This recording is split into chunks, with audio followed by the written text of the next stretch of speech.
അപ്പോൾ ഞാനിന്നിവിടെ വന്നിരിക്കുന്നത് ഒരു ദോശയുടെ റെസിപ്പി ആയിട്ടാണ്. സാധാരണ നമ്മൾ ഉണ്ടാക്കുന്നതിൽ നിന്ന് തികച്ചും വ്യത്യസ്തമായിട്ട് ഉള്ളൊരു ദോശയാണ് അടദോശ. ഇതിൽ നമ്മൾ ഒരുപാട് പരിപ്പുകളൊക്കെ ചേർത്തുണ്ടാക്കുന്നത് കൊണ്ട് ഇത് വളരെ ഹെൽത്തി ആയിട്ടുള്ള പ്രോട്ടീൻ റിച്ച് ആയിട്ടുള്ള ഒരു ദോശയാണ്. ഇപ്പോൾ ഞാനിവിടെ തരുന്ന ഒരു കണക്ക് പ്രകാരം നമുക്കൊരു 6 മുതൽ 7 വരെ ദോശ ഇവിടെ തയ്യാറാക്കാം. അപ്പോൾ നമുക്ക് എങ്ങനെയാണ് അടദോശ തയ്യാറാക്കുന്നതെന്ന് നോക്കാം.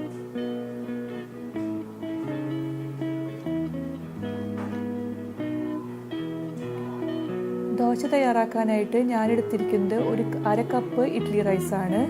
നമുക്ക് വേണമെങ്കിൽ സാധാ പച്ചരി ദോശയൊക്കെ ഉണ്ടാക്കുന്ന പച്ചരി വേണമെങ്കിൽ ഇതിന് യൂസ് ചെയ്യാം.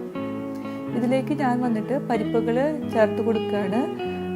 ആദ്യം ഞാൻ 1/4 കപ്പ് തുവരപ്പരിപ്പ്, നമ്മൾ സാമ്പാറിനൊക്കെ ചേർക്കുന്ന പരിപ്പാണ് ഇട്ട് കൊടുക്കുന്നത്. ഇതിലേക്ക് ഞാൻ അടുത്തതായിട്ട് ചേർത്ത് കൊടുക്കുന്നത് ഒരു 1/4 കപ്പ് ഉഴുന്നും പരിപ്പാണ്. അടുത്തതായിട്ട് നമുക്ക് കടലപ്പരിപ്പ് ആഡ് ചെയ്യാം. ഇതൊരു 1/4 കപ്പ് ഞാൻ എടുത്തിട്ടുണ്ട്. ഇനി നമുക്ക് പായസമൊക്കെ ഉണ്ടാക്കുന്ന ചെറുപയറിൻ്റെ പരിപ്പ് അതൊരു 1/4 കപ്പ് ഇട്ട് കൊടുക്കാം.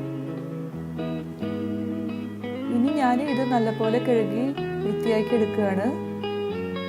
നല്ലപോലെ കഴുകി വൃത്തിയാക്കി എടുത്തിട്ടുണ്ട്.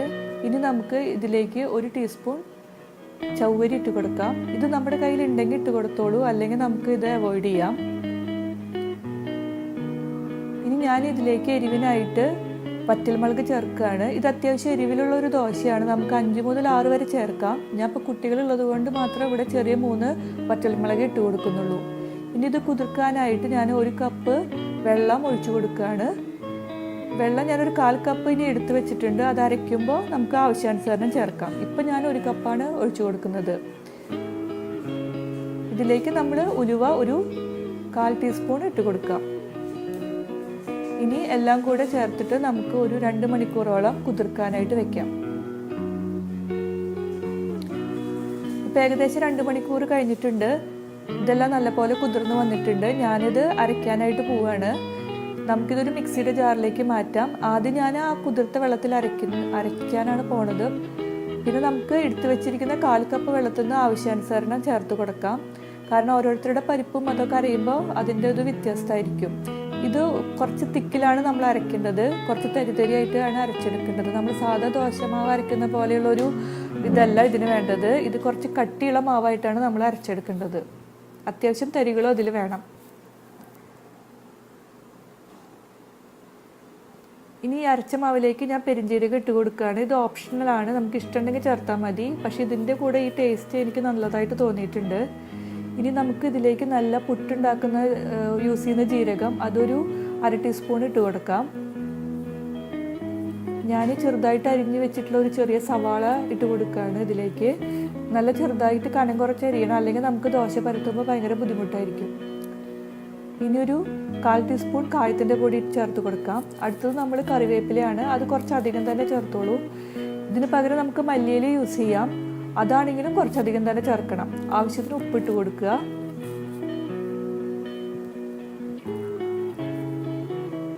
ഇനി എല്ലാം കൂടെ നല്ലവണ്ണം ഇളക്കി യോജിപ്പിക്കണം. ഇത് നമുക്ക് സാധാ ദോശ പോലെ അങ്ങനെ ഫെർമെൻറ്റ് ചെയ്യാനൊന്നും വെക്കേണ്ട ആവശ്യമില്ല. നമുക്ക് അപ്പം തന്നെ ഉണ്ടാക്കിയെടുക്കാം. ഇപ്പോൾ ടൈം ഉണ്ടെങ്കിൽ മാത്രം ഒരു 1/2 മണിക്കൂർ നമുക്കിവിടെ വെക്കാം. അപ്പോൾ വന്നിട്ട് ഈ ഒണിയൻ്റെയും അതുപോലെ കറിവേപ്പിലയുടെയും ഒക്കെ ടേസ്റ്റ് നല്ലപോലെ നമ്മുടെ മാവിലേക്ക് വരും. അപ്പോൾ അത് കുറച്ചും കൂടെ ഒന്ന് ടേസ്റ്റി ആവും. സാധാരണ ഇതൊരു കട്ടിയായിട്ടുള്ളൊരു ദോശയാണ് നമ്മൾ ഉണ്ടാക്കാൻ പോണത്. ഇനിയിപ്പോൾ നിങ്ങൾക്ക് നോർമൽ ദോശയുടെ പോലെ തിന്നായിട്ടുള്ള ദോശ വേണമെച്ചെങ്കിൽ നമ്മൾ ഈ മാവ് തന്നെ നല്ലപോലെ ഫൈൻ പേസ്റ്റായിട്ട് അരച്ചിട്ട് നോർമൽ ദോശയായിട്ട് എടുക്കാം. പക്ഷേ സാധാരണ ഇതൊരു കട്ടിയായിട്ടാണ് നമുക്ക് റെസ്റ്റോറൻറ്റ്സിൽ നിന്നൊക്കെ കിട്ടുന്നത്. കട്ടിയുള്ളൊരു ദോശയായിട്ടാണ്. ഇതിന് വേണ്ടിയിട്ട് ഞാനൊരു കാസ്റ്റ് അയൺ പാനാണ് എടുത്തിട്ടുള്ളത്. അതിലേക്ക് എണ്ണ ഒഴിച്ചിട്ട് സ്പ്രെഡ് ചെയ്യുക. തവ നല്ലപോലെ ചൂടാവുമ്പോൾ കുറച്ച് വെള്ളം തെളിച്ച് കൊടുക്കണം. കാരണം ആ ചൂടൊന്ന് ബാലൻസ് ആവാനാണ്. ഇപ്പോൾ നോൺ സ്റ്റിക്കിലാണ് ചെയ്യണമെന്ന് വെച്ച് കഴിഞ്ഞാൽ നമുക്കിത് ചെയ്യേണ്ട. നേരിട്ടിട്ട് നോൺ സ്റ്റിക്ക് പാൻ ചൂടാവുമ്പോൾ ദോശ മാവ് ഒഴിച്ചു കൊടുക്കാം. ഇപ്പോൾ നല്ലപോലെ തവ ചൂടായിട്ട് വന്നിട്ടുണ്ട്. തീ എപ്പോഴും കുറച്ചിടണം. കാരണം ഒരുപാട് പരിപ്പൊക്കെ ചേർക്കുന്നത് കൊണ്ട് കുറച്ച് ടൈം എടുക്കും കുക്കാവാനായിട്ട്. അപ്പോൾ തീ കുറച്ചിട്ട് വേവിക്കാനായിട്ട് ശ്രദ്ധിക്കുക. ഇതിലേക്ക് ഞാൻ ചെറിയ ഒരു 2 കയ്യിൽ മാവ് ഒഴിച്ച് കൊടുത്തിട്ടുണ്ട്. നമുക്കിത് പരത്തിയെടുക്കാം. ഇത്തിരി കട്ടിയിൽ വേണം നമ്മൾ ഈ മാവ് പരത്തിയെടുക്കാനായിട്ട്.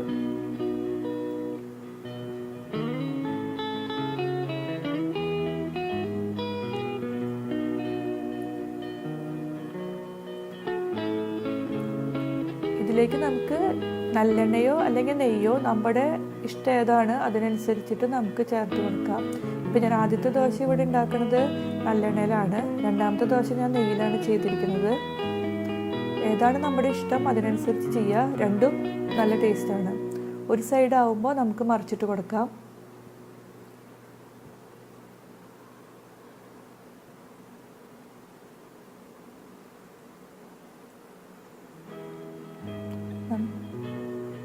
ഇത് നമുക്കൊന്ന് ഇടയ്ക്കൊന്ന് പ്രസ് ചെയ്ത് കൊടുക്കാം. കാരണം ഒരു കുറച്ച് തിക്കായിട്ടുള്ള ദോശ ആയതുകൊണ്ട് ഒന്ന് പ്രസ് ചെയ്ത് കൊടുത്താൽ എല്ലാ ഭാഗവും ഒന്ന് നന്നായി കുക്കായിട്ട് വരും.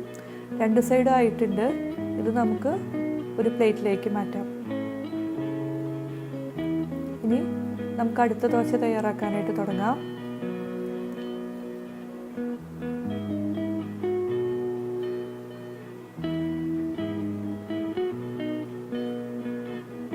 ഈ ദോശ ഞാൻ നെയ്യ് ഒഴിച്ചിട്ടാണ് ചെയ്യുന്നത്. ശരിക്കും ഈ ദോശയ്ക്ക് നെയ്യ് നല്ലൊരു കോമ്പിനേഷനാണ്. നെയ്യിൽ നമ്മൾ ചെയ്യുമ്പോൾ നല്ലൊരു മണമൊക്കെ വരും കുക്കാവുന്ന സമയത്ത്. ഞാൻ സാധാരണ ഈ ദോശയിൽ എപ്പോഴും നെയ്യിലാണ് ഉണ്ടാക്കാറ്.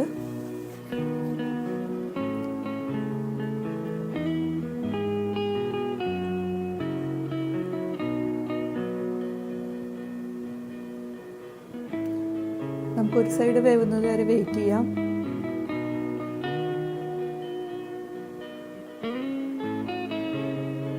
ഇതിലേക്ക് നമുക്ക് നെയ്യ് ഒഴിച്ചു കൊടുക്കാം. നമ്മുടെ ഇഷ്ടത്തിനനുസരിച്ച് ഒരു 1/2 സ്പൂണോ 1/2 ടീസ്പൂണോ നമ്മുടെ ഇഷ്ടത്തിനനുസരിച്ച് നെയ്യ് ആഡ് ചെയ്ത് കൊടുക്കാം.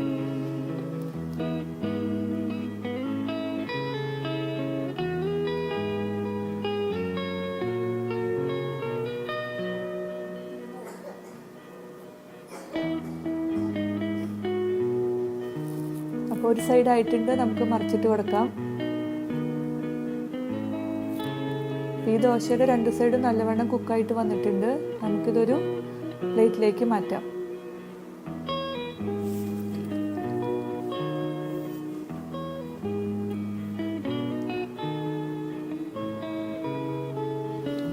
അപ്പോൾ ഞാൻ ഈ ദോശ ഇവിടെ സെർവ് ചെയ്യണത് 2 തരം ചട്നികളുടെ കൂടെയും അവിയലിൻ്റെ കൂടെയാണ്. ഇതിന് ഏറ്റവും നല്ല കോമ്പിനേഷനാണ് അവിയൽ. ഇനി നമുക്ക് ചട്നികളും കറികളും ഒന്നും ഇല്ലെങ്കിലും നമുക്ക് വെറുതെ കഴിക്കാനും ഇത് നല്ല ടേസ്റ്റാണ്.